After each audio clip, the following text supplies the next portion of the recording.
अजमेर 1993 के सिलसिलेवार बम विस्फोट के मामले में मुख्य आरोपी अब्दुल करीम टुंडा को बरी कर दिया। कोर्ट ने 31 साल बाद सुनाए गए फैसले में टुंडा को सभी आरोपों से बरी कर दिया है। वहीं अन्य दो आरोपी इरफान और हमीदुद्दीन को दोषी करार देते हुए कोर्ट ने उम्र कैद की सजा सुनाई है। 28 फरवरी 2004 को टाडा कोर्ट ने ही मामले में 16 अभियुक्तों को उम्र कैद की सजा सुनाई थी। इस मामले में सुप्रीम कोर्ट ने 4 आरोपियों को बरी कर दिया है, जबकि अन्य आरोपियों को सजा बरकरार रखी थी। ये आरोपी फिलहाल जयपुर जेल में बंद है। ऐसी ही खबरों के लिए हमारे चैनल को सब्सक्राइब करें, लाइक करें और शेयर करें।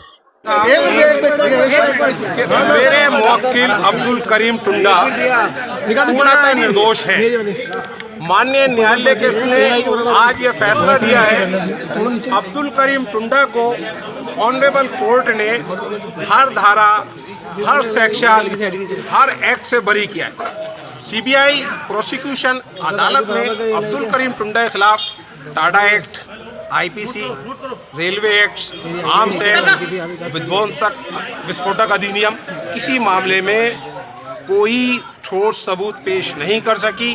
शुरू से हमारा ये कहना था, मेरे मुवक्किल का ये कहना था कि अब्दुल करीम टुंडा निर्दोष है। अब्दुल करीम टुंडा की निर्दोषिता आज न्यायालय में एक बार फिर साबित हुई है। अब्दुल करीम टुंडा के खिलाफ जितने भी मामले दर्ज हुए हैं, किसी मामले में अब्दुल करीम टुंडा पर आतंकवाद के जो चार्ज थे, जो मामले थे, किसी मामले में अब्दुल करीम टुंडा दोषी सिद्ध नहीं हुए हैं और आज भी अब्दुल करीम टुंडा बरी हुए हैं। अच्छा, टाडा कोर्ट में जो मामला था, उनके खिलाफ जो चार्जशीट थी, इरफान और हमीदुद्दीन को दोषी माना है। सजा के ऊपर थोड़ी देर के अंदर बताया जाए। अच्छा, टाडा कोर्ट में जो फैसला सुनाया है, क्या आधार था इसको लेकर इन्होंने? देखिए, संपूर्ण तो न्यायालय का निर्णय आने के बाद ही बताया जा पाएगा, लेकिन महत्वपूर्ण तथ्य यह है कि माननीय टाडा न्यायाधीश राजस्थान अजमेर ने अब्दुल करीम टुंडा को उसके ऊपर लगाए गए सारे आरोपों, अपराधों से दोष मुक्त कर दिया है, बरी कर दिया है। आरोप क्या थे? किन धाराओं में?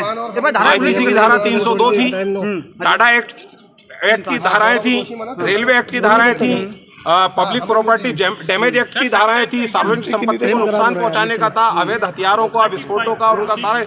और सबसे बड़ी बात ये है कि सीबीआई ने इस टोटल मामले को लेकर के अब्दुल करीम टुंडा को बेस बनाया था।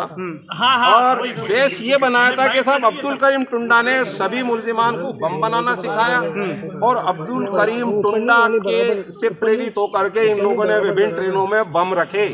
अब्दुल करीम टुंडा को ऑनरेबल कोर्ट ने बरी कर दिया है।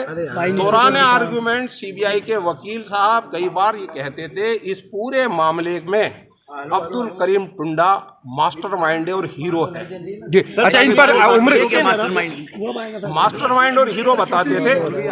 इंडियन फिल्मों में आपने देखा होगा कि हीरो स्टार्ट में स्ट्रगल करता है, वो सच्चा होता है और लास्ट में उसकी जीत होती है, और यहाँ भी यही हुआ। अच्छा,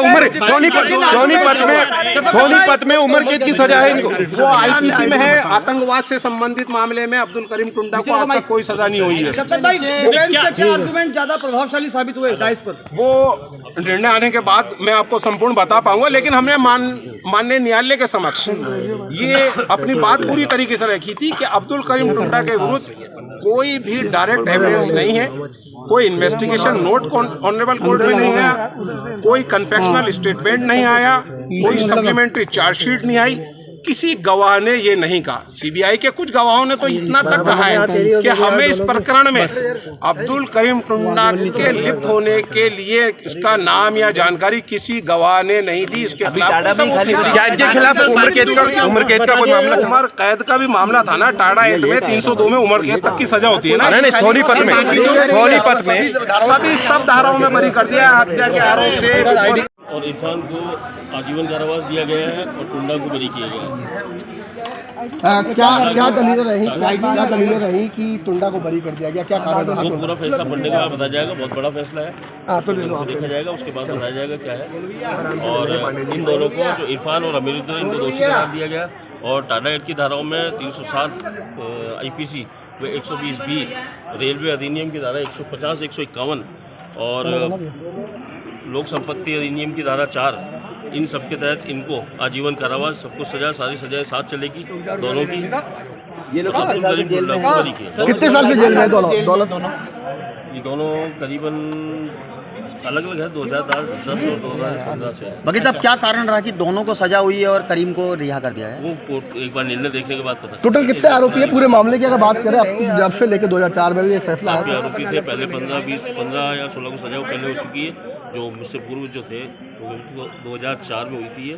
उसके बाद इन 3 पे ट्रायल चली है, इन 3 की लगातार ट्रायल चलती रही थी और आज माननीय न्यायालय ने इन दोनों को उम्र कैद आदेश को आपने देखना पड़ेगा क्योंकि आदेश बहुत बड़ा है।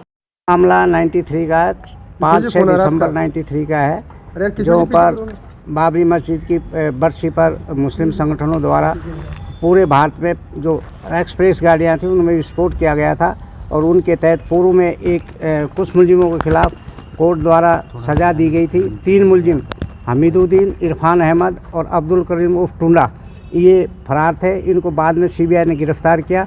गिरफ्तार करके इनके विरुद्ध कोर्ट में चालान पेश किया गया और क्योंकि इस समय इसलिए लगा कि हमारे जो गवाह थे 30 साल पुराना था, कुछ गवाह बीमार थे, कुछ की डेथ हो गई और कुछ विदेश चले गए, इसलिए लंबे समय लगा और आज निर्णय के लिए नियत है।